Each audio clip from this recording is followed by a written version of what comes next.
മൻമോഹൻ സിംഗിന്റെ സ്മാരകവുമായി ബന്ധപ്പെട്ട് കോൺഗ്രസ് ബിജെപി പോര് കനക്കുകയാണ്. സംസ്കാരം നടന്നിടത്ത് സ്മാരകം പണിയാൻ കഴിയാത്തതിന് പിന്നിൽ ബിജെപിയാണെന്ന് കോൺഗ്രസ് ആരോപിക്കുമ്പോൾ യുപിഎ സർക്കാരിന്റെ കാലത്തെ തീരുമാനമാണ് കാരണമെന്നാണ് ബിജെപിയുടെ മറുപടി.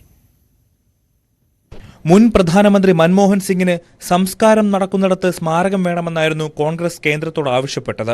എന്നാൽ മൃതദേഹം യമുനാ തീരത്തുള്ള നിഗംബോധ് ഘട്ടിൽ പൂർണ്ണ സൈനിക ബഹുമതികളോടെ സംസ്കരിക്കുമെന്നും സ്മാരകം നിർമ്മിക്കുന്ന സ്ഥലം എവിടെയെന്ന് അറിയിക്കുമെന്നും കേന്ദ്രം മറുപടി നൽകി.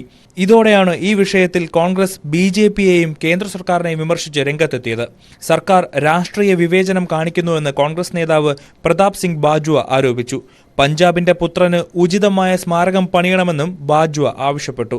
സ്മാരകത്തിനുള്ള സ്ഥലത്ത് സംസ്കാരം നടത്തണമെന്ന കുടുംബത്തിന്റെ ആവശ്യം അംഗീകരിക്കാത്തത് ഞെട്ടിപ്പിക്കുന്നുവെന്ന് അകാലിദൾ നേതാവ് സുഖ്ബീർ ബാദൽ പറഞ്ഞിരുന്നു.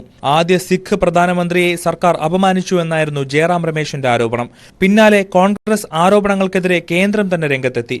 ഇപ്പോൾ ഉയരുന്നത് അനാവശ്യ വിവാദമാണെന്നും സ്മാരകങ്ങൾക്ക് സ്ഥലം നൽകേണ്ടതില്ല എന്നായിരുന്നു യുപിഎ സർക്കാർ നിലപാടെന്നും കേന്ദ്രം തിരിച്ചടിച്ചു. സ്മാരകത്തിനായി സ്ഥലം നൽകുമെന്നും ഒരു ട്രസ്റ്റ് രൂപീകരിച്ച ശേഷം ഇത് കൈമാറുമെന്നും കേന്ദ്ര സർക്കാർ അറിയിച്ചു. ട്രസ്റ്റ് രൂപീകരിച്ച് കൈമാറേണ്ട നടപടികൾ ഉള്ളതിനാലാണ് നിഗംബോധ് ഘട്ടിൽ മൻമോഹൻ സിംഗിന്റെ മൃതദേഹം സംസ്കരിക്കാൻ തീരുമാനിച്ചതെന്നും കേന്ദ്രം വിശദമാക്കി. എന്നാൽ നരേന്ദ്രമോദി അധികാരത്തിൽ വന്ന ശേഷം മുൻ പ്രധാനമന്ത്രി അടൽ ബിഹാരി വാജ്പേയിയുടെ സംസ്കാര ചടങ്ങുകൾക്ക് സ്ഥലം അനുവദിച്ചത് ആ ഉത്തരവ് മറികടന്നല്ലേ എന്നും കോൺഗ്രസ് മറുചോദ്യം ഉന്നയിക്കുന്നുണ്ട്. എന്തുകൊണ്ട് അതേ വികാരം മൻമോഹൻ സിംഗിന്റെ കാര്യത്തിൽ ഉണ്ടായില്ല എന്നും കോൺഗ്രസ് ആരോപിക്കുന്നു. News desk, news 18.